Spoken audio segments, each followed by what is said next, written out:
Let us try to answer question number 30. A man is twice as old as his daughter. In 10 years, the man will be 1.5 times her age. What is the daughter's current age? A, 10, B, 12, C, 14, D, 16. Let's take note the key hint here in 10 years. So that's plus 10. Then the man will be 1.5 times her age. So those are the key points. So let's make an equation.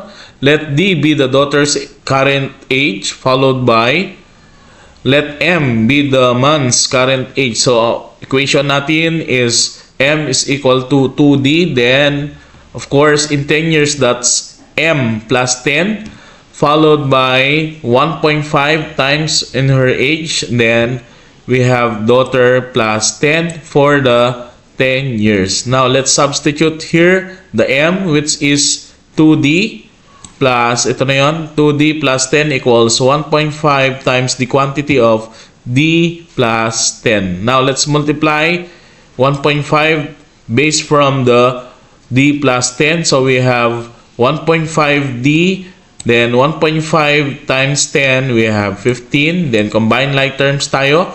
We need to combine 2D minus 1.5, that's 0.5, plus 10. Then we have a constant of 15.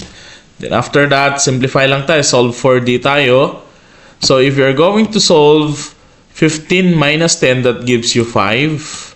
Okay. Then divide both sides by 0.5. So we have D is equal to 5 divided by 0.5. And that gives you 10. Therefore, 10 yung current age ni daughter. Letter A tayo sa part na to. Follow Math Talks for more videos. See you to the next episode.